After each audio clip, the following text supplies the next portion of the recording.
Good evening, folks, and Happy New Year to everybody.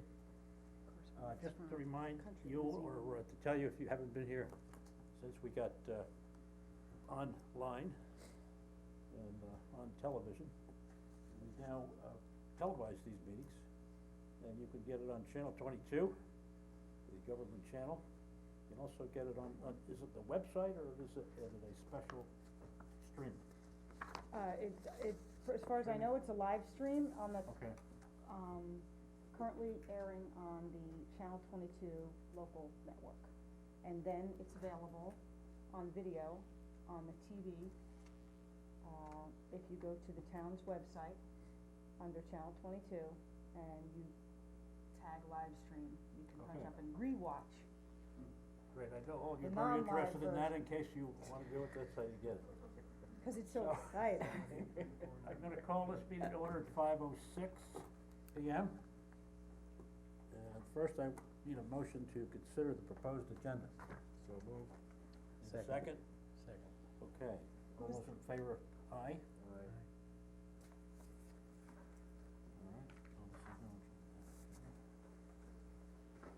All right, before we hold the public hearing that we're gonna hold tonight, we need to officially ratify the public hearing notice for Atlantis, which is the public hearing tonight. We did this and voted on it, but it needs to be officially into the records. So let me have a motion to, publish that notice, or to okay that notice. I'll make a motion. Thank you. Second? All those in favor, aye? Aye. Okay. It's officially approved. Now, I'm gonna skip, item 4 at the moment, to go on to the public hearing. So I ask that we, suspend the board meeting to go into the public hearing. I need another motion, I'll make the motion to recess.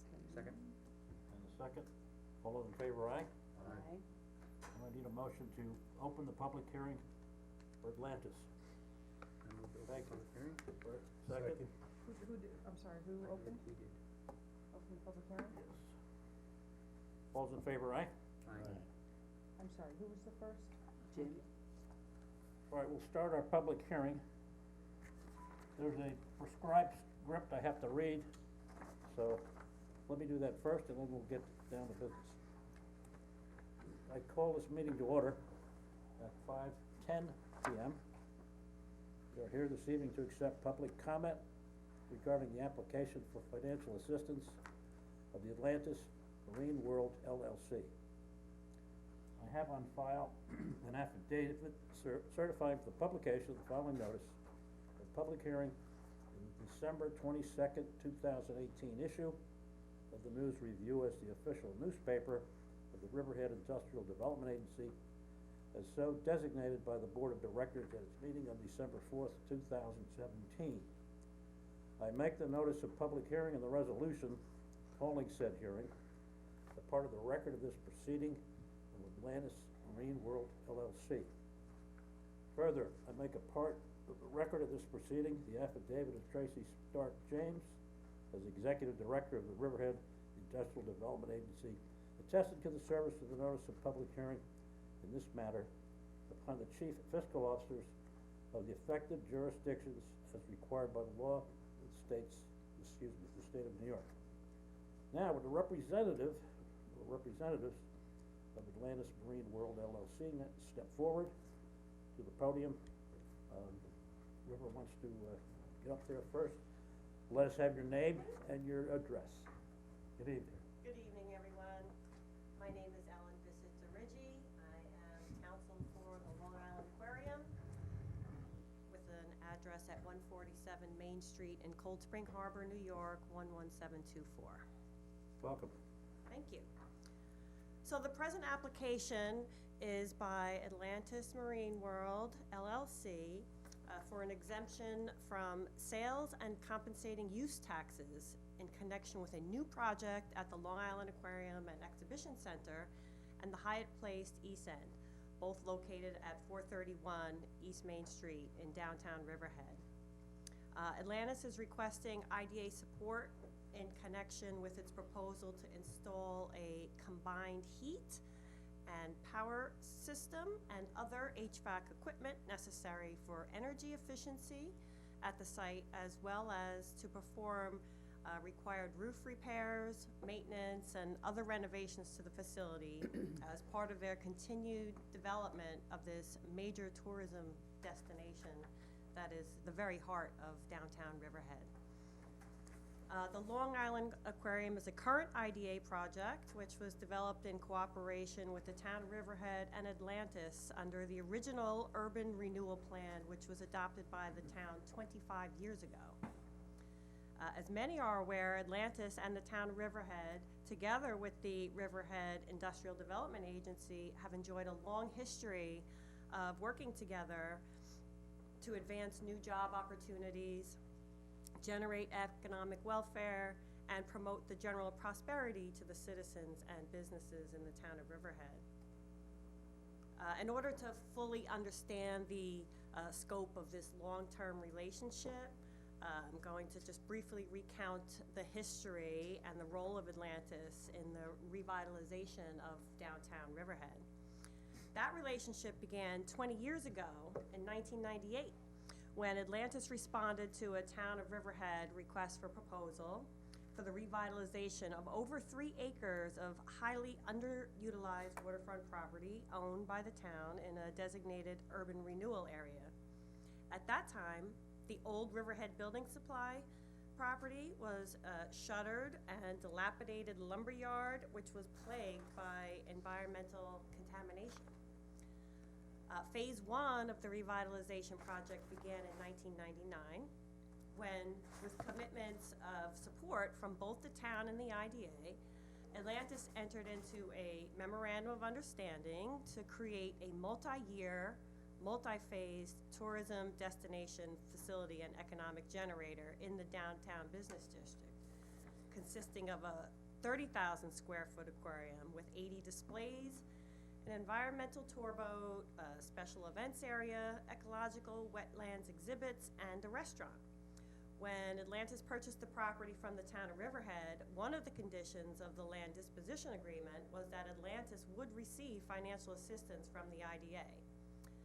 Phase 1 of that project was estimated to create 44 new jobs in the community by the second year in business.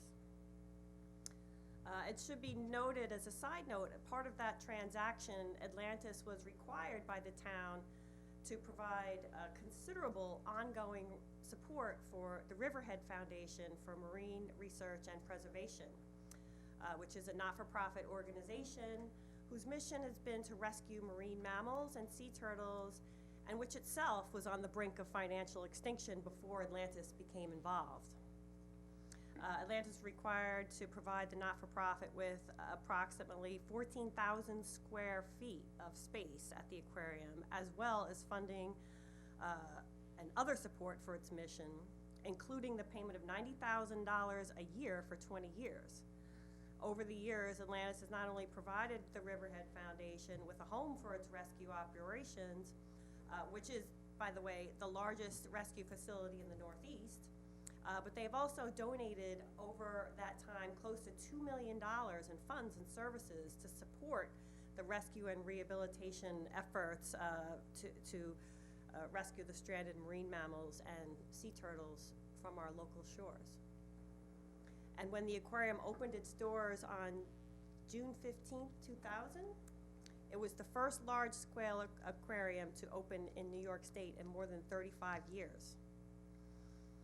And then in 2010, phase 2 of the project began. Phase 2 began when Atlantis added additional exhibit space, separate banquet facility, and a 100-room Hyatt hotel.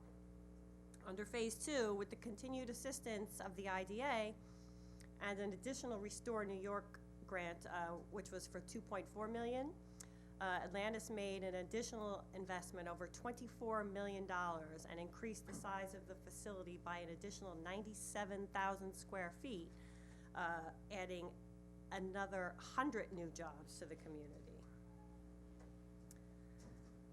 Phase 3 of the revitalization project began when Atlantis principals, the Petroselli family, purchased a long-abandoned, dilapidated 2,600 square foot building directly across from the Long Island Aquarium, which had been a deteriorating eyesore plaguing Main Street for years.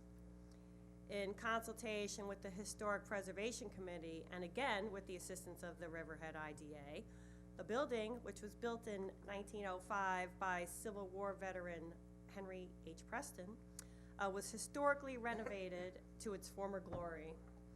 It's now home to an upscale New American restaurant and 22,000 square foot modern boutique hotel. The new project has brought an additional 25 jobs to the community. So before Atlantis undertook the revitalization project, the property consisted of 2 municipally owned tax parcels, which were assessed as exempt. The assessed value of both parcels combined equaled $381,900, and which paid a combined total real property tax of $919 for the 1998-1999 tax year. As part of the overall project, Atlantis needed to merge 4 tax map parcels to include the original aquarium parcel, 2 new parcels, and the Treasure Cove Marina parcel. So the assessment was then set at the town's determination of assessed value of land improvements at that time, and had no exemption for the pre-existing marina and restaurant. Today, the assessed value of the property is up to $5,339,800, and Atlantis pays a total of $357,474 in real property and special district taxes annually. Over the years, Atlantis has gone far beyond its original commitments and has been required to make substantial additional investments to sustain operations which were not anticipated under the original plan. As part of its original agreement, the town had committed to provide the additional parking necessary to accommodate the increased number of visitors to downtown Riverhead as a result of the aquarium being built. However, after all these years, nothing has been accomplished to remedy that parking situation, and as a result, Atlantis and its affiliates have been forced to incur millions of dollars in additional expenses and resources to acquire roughly 8 acres of additional land in the immediate area to provide parking for its visitors and employees. And these investments have in turn impeded Atlantis's ability to reinvest in its facility and in the community. So in summary, to date, millions of people have visited the Long Island Aquarium, making it one of Long Island's most popular year-round attractions. The aquarium is home to one of the Western Hemisphere's largest all-living coral reef displays and one of the largest living insect displays in North America. It's been named one of the top 10 interactive aquariums by Parents Magazine. The aquarium's been featured on several TV shows, including The Apprentice, Project Runway, Sesame Street, and was even featured in the I Love New York TV commercials. So from the outset, it's been universally acknowledged that under the Urban Renewal Plan, substantial investments in major capital projects require support from the town, and that state financing incentives should be utilized to the greatest extent possible. It's an accepted fact that businesses that invest in certain distressed areas, such as Riverhead, risk a significantly lower return on their investment than they would receive had they invested in a more economically stable area with better infrastructure. So these incentive programs are specifically designed to offset that gap so that the citizens of the town can realize the benefits of the economic revitalization brought about by the developers and a risky investment. So Atlantis is requesting this relief from the IDA, being mindful that the scope of the IDA purpose goes beyond acquiring and constructing facilities in their beginning phases, but also to promote develop and encourage the improvement, maintenance, and equipping of its existing projects, thereby continuing to support the advancement of job opportunities, the general prosperity, and the economic welfare of the people of Riverhead over the life of the project. As Atlantis is an existing IDA project, this request can be accomplished through an amendment to the existing pilot agreement with Atlantis, which was entered into February 26th of 2010 and amended on January 15th of 2016. So under the general municipal law, purchases made in support of IDA projects are eligible for sales and use tax exemption. These government-sponsored incentive programs are intended not only to sponsor new projects that spur economic development, but also to support the expansion of existing projects and to maintain and preserve the improvements in good working order and condition. There's a mandate for the town and the IDA to provide ongoing support to the project sponsor for continued improvement and maintenance of tourism destinations and economic generators such as the aquarium through these incentive programs, so that they will continue to remain in the jurisdiction, reinvest in the project and the community, and to retain existing jobs, and hopefully create new jobs and attract even more visitors to the area. Atlantis currently employs 244 full-time equivalents, and through its affiliates has added an additional 25 jobs to downtown business district just in the last year alone. The impact of the revitalization project, I think, is best understood by considering what the impact would be of not undertaking the rehabilitation project or delaying the project.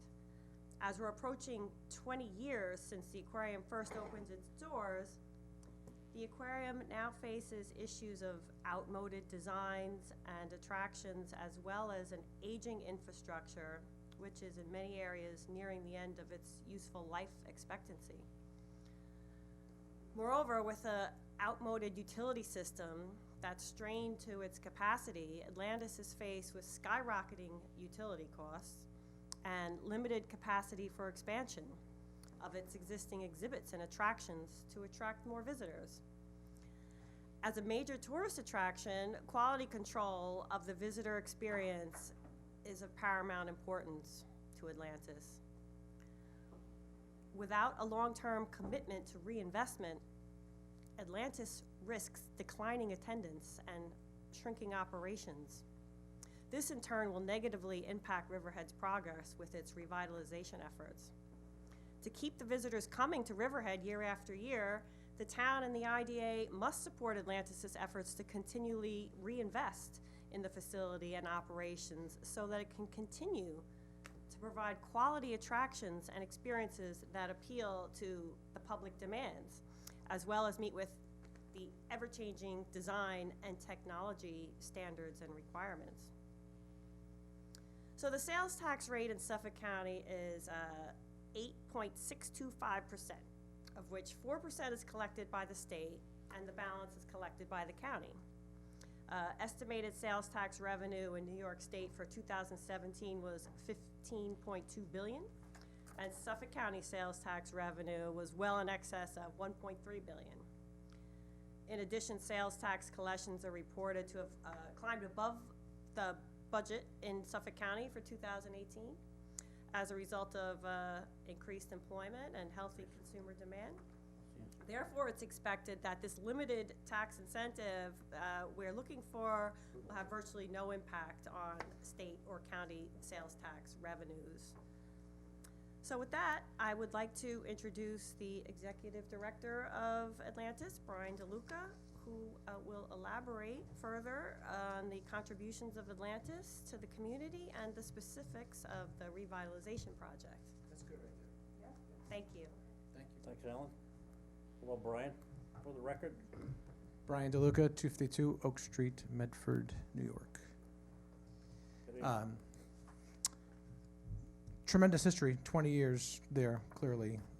A lot has been accomplished by our organization and partnership with the IDA and the town board, and we are grateful of of the relationship and look to continue to grow. I'm going to cover three basic things. I'm going to discuss our economic impact that we've had on the community and overall the county. I'm going to also cover the taxes that we pay, along with a summary of the project. I have a slideshow, just has a few little tidbits of information, summaries, more for Tim to take pictures. We are the largest tourism economic contributor to downtown Riverhead. We provide a world-class aquarium and education facility. We provide a home for that non-for-profit Marine Rescue Center that supports the entire state of New York. And we provide overnight accommodations for travel and tourism. We provide multiple eateries, a banquet hall, a full marina with traveling and visiting boaters. We are fortunate that the state of New York has a sales tax exemption program and has the Riverhead IDA to help administer these state programs for those businesses that meet the criteria and qualify. We are here today to request the sales tax exemption of the 8.625%. We are the economic generator the town expected us to be. According to Discover Long Island, the average day tripper spends $60 out on their outing for the day. Our economic impact of day trippers based on our attendance translates into $15 million a year pumped in to the economy by our operations. Additionally, overnight visitors estimate spending is $250 per day. That equates to $16 million pumped in to the economy. Between the aquarium and the Hyatt, this equates to over $30 million supporting the economy. So our Hyatt guests are going to the local restaurants, the vineyards, the breweries, Splish Splash, the theater, Tangers, and the list goes on. We are supporting that local economy. In 2018, we also paid the hotel motel tax that the county collects, which was $130,000. This is an annual average. A portion of those funds support cultural assets. East End Arts gets some grant money out of that. Suffolk Historic Society gets it. Parks, of course, a portion goes to the county general fund, and most importantly goes to Long Island Tourism to help continue and perpetuate tourism on and off the island. Since we opened the hotel, we have contributed nearly $1 million into the hotel motel tax. As a travel destination, we also collect and pass through to the county and state sales tax of $1.3 million per year. Since we've been open nearly 20 years, $20 million have been collected and passed on to the county and state by our business operation. Additionally, we also pay approximately $240,000 a year in sales tax for our goods and services for our general business operation. And lastly, and most importantly, we pay the town of Riverhead special district taxes in the amount of $357,000 per year. So just in the last 10 years, we've contributed over $3 million to the Riverhead special district taxes. Clearly, we are contributing to the economy and paying our taxes. We also have an unwavering commitment to the town of Riverhead, building several businesses, creating and maintaining 260 full-time equivalent jobs, supporting many families, supporting the rescue center, restoring 3 historic homes on Main Street that were in disrepair. Our staff volunteer their time. Steve Shager is here with us today, is the bid president. Danny, the head of our food and beverage, is president of the Rotary.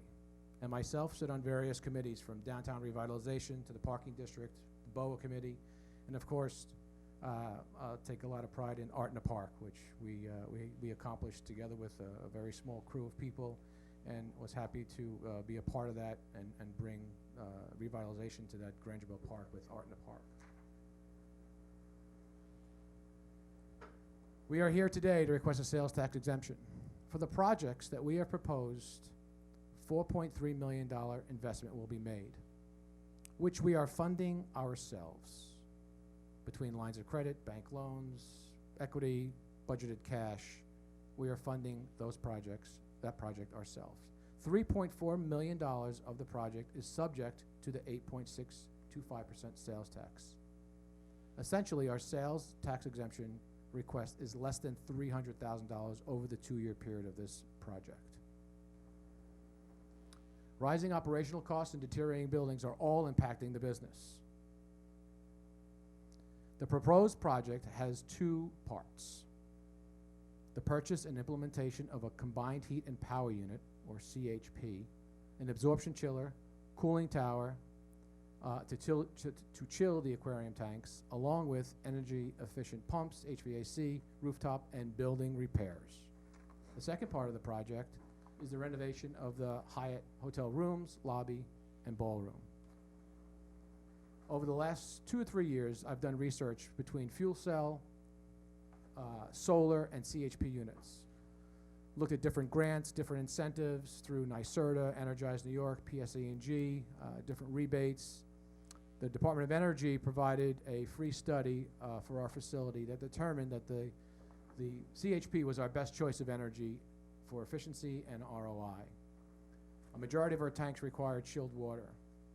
The current electric chillers are maxed out for cooling capabilities and expensive to run during the peak demand times. We all know that PSE&G bill has those demand times. The CHP runs on natural gas and would become a primary cooling source for our tanks, and the electric chillers would end up being backup.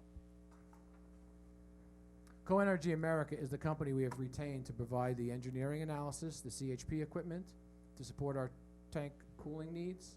The CHP unit will create heat that will be processed through an absorption chiller and held in a cooling tower. The balance of the heat will be utilized throughout the building as a secondary heat source for hot water heaters, overhead radiant heat, and so forth. We have an aging building that is in a harsh salt air environment that requires repairs. The building's rusting, and I have some photos to share with you. We're also looking at getting some variable speed pumps for our life support, new HVACs, and roof repairs.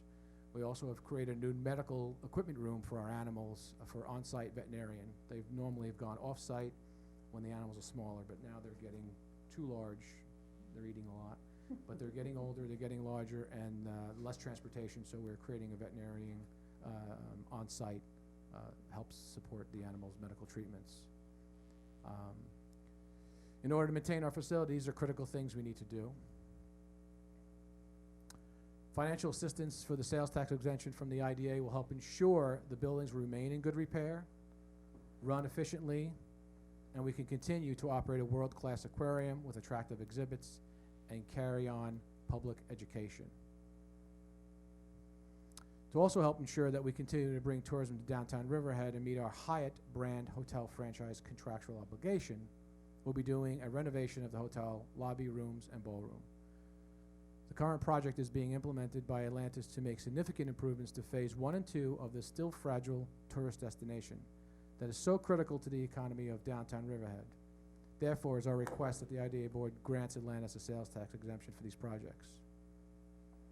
Providing the sales tax exemption will help facilitate the continued development and improvement of the site and further revitalization of downtown and the East Main Street Urban Renewal Plan. This sales tax exemption does not impact Riverhead residents or Riverhead town taxes.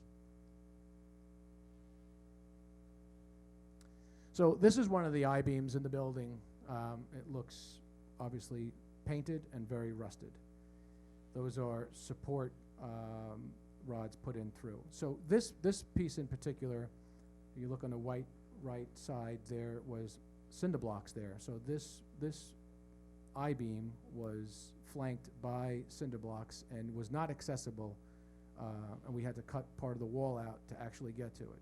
So we had an area above where the animals get in and out of a holding pool, salt water naturally as they're coming out of the pool, leaked down the wall and deteriorated, which is a main structure I-beam.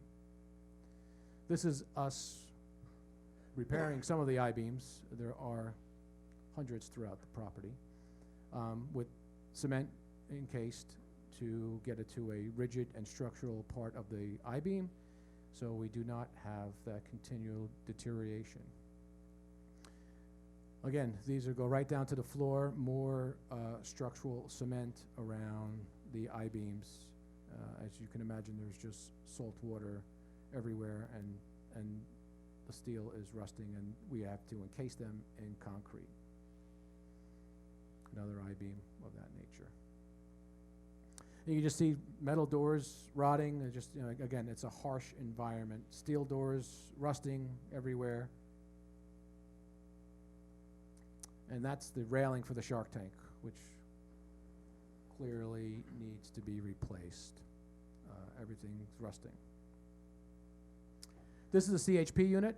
This comes, the engine is a MAN engine coming from Germany, and the cooling tower on the top is coming from Korea. And they're being assembled in Massachusetts, and the containers are built over there and shipped over, and it's kind of plug and play once it gets to our end. They go through the building and they connect into our switching gear. So it's 2 containers side by side that will hold the engine in an insulated container and you know, noise reduction with the cooling tower and the chiller as part of that. This is for Tim to take a picture. This is the technical drawing of how the CHP units go throughout the facility and cool the tanks and chill the water and the primary over the electric chillers, which are now daunting in cost to us. This is a rendering of the Hyatt lobby renovation, and this is the room renovation, and this is the end. Thank you for your time, and I'm happy to answer any questions, should there be any from the board. Okay, thank you, Brian. Do we have any questions from the board? I have one question. So after you do these renovations, how long do you think these will hold the aquarium for? No, Yeah. I understand, but these main ones, I mean, cause obviously the steel beams are real important. I'm just curious, encasing in concrete, I mean, foresee another 20 years?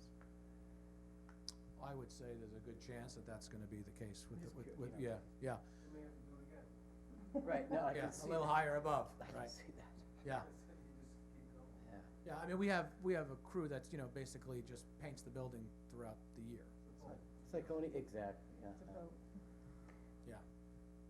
So it'll be, I would say ongoing as we've been doing. But clearly, those are a few of the critical ones that needed to be addressed. We addressed them, but there's a lot more in the property that needs attention. Anything else? No, I appreciate your very thorough analysis of the sales tax that you do generate. That was gonna be one of my questions, because I know that's a lot.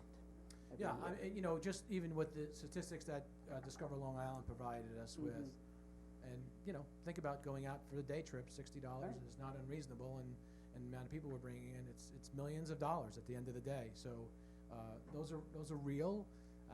And the hotel Milto tax, which, I don't think anybody really digests that, because, it goes back to, cultural things. It goes to preserve historic buildings, goes to the parks, the county, and Discover Long Island. But for us, it's $1 million we've spent.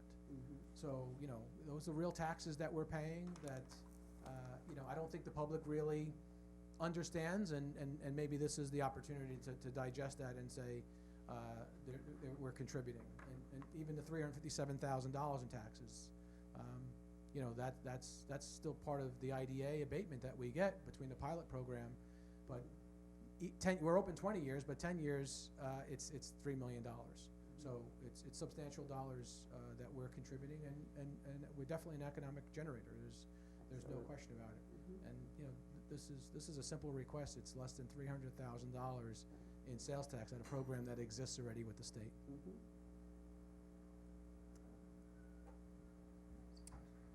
Brian, at one point when we were doing one of the analyses, we accessed the sales tax that, I'm not sure how they calculate what does come back to the town in public safety. You don't happen to know that, the last figures From By any chance? hotel Well, when motel we- tax or? No, No, From from the sales tax. county. From the county Oh, actually, provides a public safety stipend, would you call it? You're familiar. 4%, I'm sorry? right, that 1/4%. A 1/4%? is that what it is these days? There actually is a percentage, Yeah, it comes because, for, yeah, a lot of it's used to offset, 911 system. 1/4% of what? What they collect?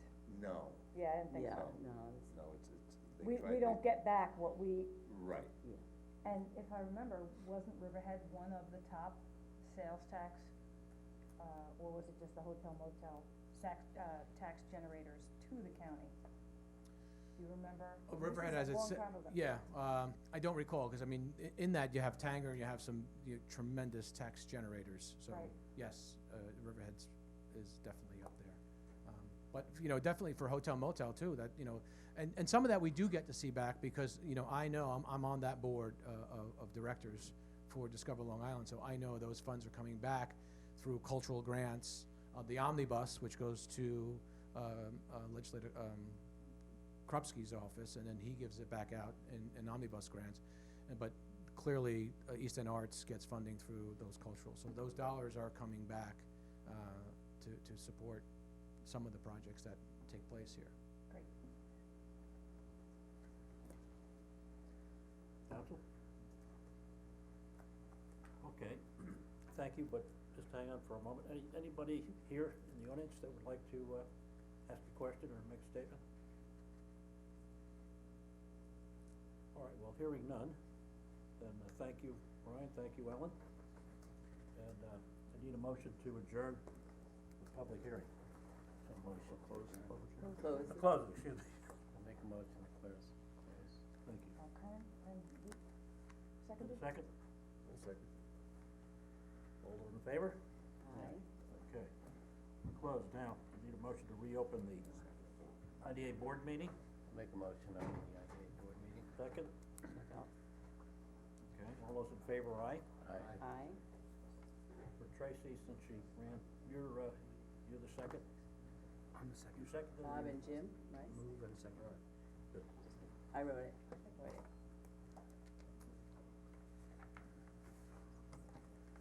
So.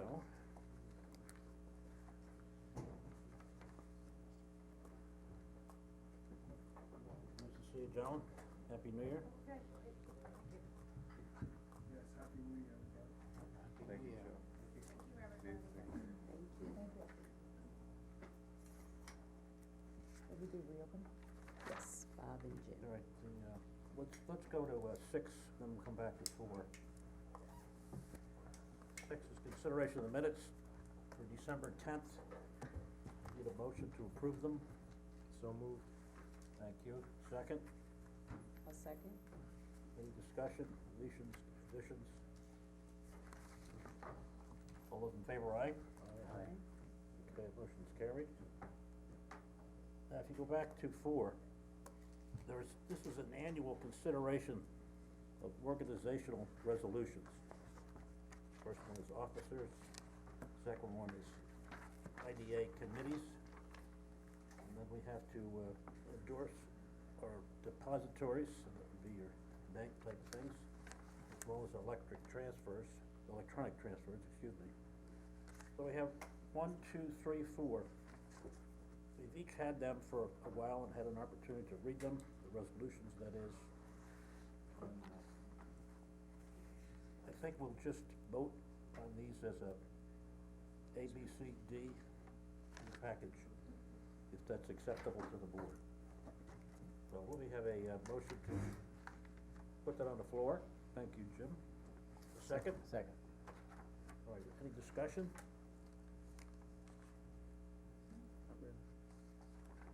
Take your time if you need it. If any changes can be made now, we'll just amend it. None? All right, well, all those in favor, aye? Aye. Opposed? All right, then, our organizational resolutions are passed. It's A, B, C, and D. Thank you.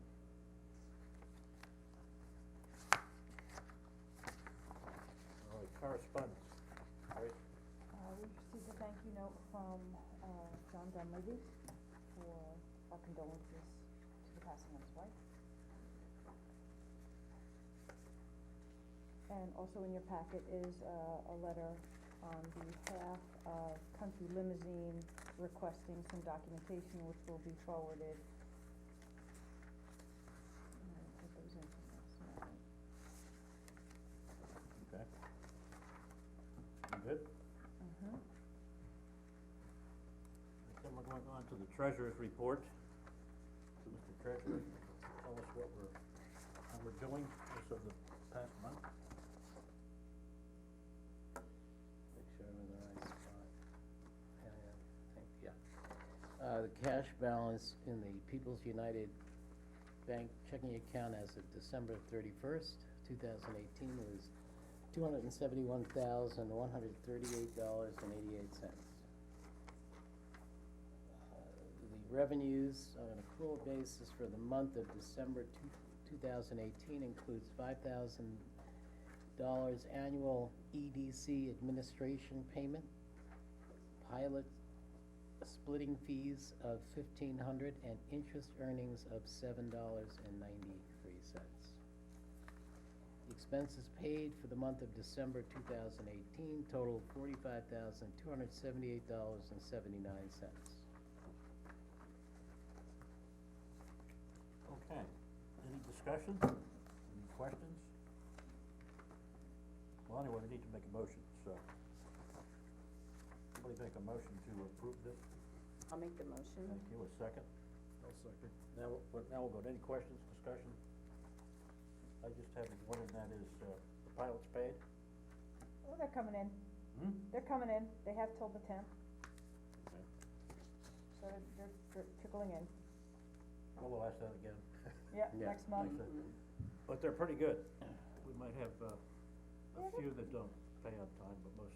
Well, I Do sent, their I obligation. sent additional reminders to those who Well, that's tend, always tend helpful, to especially the time. forget or out of this time town. year. Okay, great. Anything else? All those in favor, aye?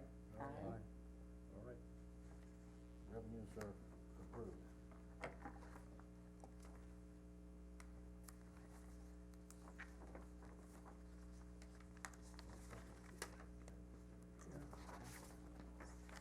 Now, committee reports, I don't believe we have any, is that correct?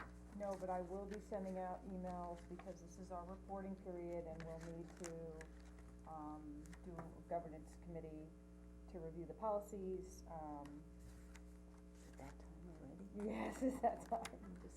And our audit's starting, so we're doing the audit, the reporting, Just remind us, when is this done? So The end the- of March, or is it staggered, depending on what the topic is? the governance committee or the No, reporting? reporting. So, our reports actually go out tomorrow to the companies. Mhm. They have till about February 15th or 16th to get the information back to me. The board has to authorize the submission of the Paris by March 31st. We also have to finish both audits in between then, that will be ongoing over the next couple months. The next board meeting will probably, break for the committee meetings to authorize whatever the committees have gone over, and typically it's the policies, which we just did last year, we did a lot during the year, so it'll really be ministerial, unless there's somebody who wants to recommend a change to one of the policies. What else? Empire Zone reports are also due, I just got a letter today, I didn't even get to open the email, but I think the businesses should have received their, reporting notices, and that is due, I don't have the date with me. Approximately, when is that finalized? Last, I wanna say 22 or 24, those numbers stick in my head, but I have to look at. all right, so you still have a ways to go to sunset that thing. Yeah, but each year it gets smaller and smaller, it's probably down to, 25 to 30 companies in the Mhm. Empire Zone. Thank you. All right, on to old business, still none, correct? Correct. New business. Let's do A, and, tell us about that, Tracy, and when we're finished, we'll take a short break and then come back and talk about financial assistance for island companies. This is a conference that the New York State Economic Development Council, offers every year. It's highly valuable. I believe the chairman would like to attend with me as well this year, and, the vice chair will be attending as well, on behalf of the college. So, I handed out the agenda the last meeting, I didn't bring it this time. I think there's a lot of workforce development, Well, I see- seminars. Yeah, this Yes. one's shortened by a half a day, is that correct? I think so, yeah, it's shorter. Well, there's a new, executive director of the New York State Economic Development Council, so this is like the second, conference I've been, that he's operated. They've always been very, informative. And there's also an IDA section at this conference which will address new or proposed legislation. I think they're going to start, a committee just for IDAs on procedures and policies, for the entire state None too soon, to assist. that's good. Okay, so there is a cost to this, of course, it's 2 nights. 2 nights for me, 1 for you. One for me Bless you. because I will get up very early, go Wednesday morning, and then come back Thursday, probably around 11. I'd see the stuff that I really wanna see, and then depend on Tracy and Lori, which will probably find out more than I could find out. So I'll trust them, and they'll get back to us when we're done. But it's been a very worthwhile conference the times I've attended. There's a little play, there's a little outdoor activity this time of the year. So it gives you an opportunity to keep working. I'm sorry, And it's Albany, so, and it's Albany in the winter. Enough said. Has a ring to I it. know it well. They're My long guess. days. So let me have a motion to, okay that. I'll make a Conference. motion to. Second. All those in favor, aye? aye, Okay, great. Now, give me a motion to just take a 5-minute break or so. Make a motion to take a 5-minute break. Second? Second. All those in favor, aye? aye. All right. We're, adjourned, well, not adjourned, but, Recess.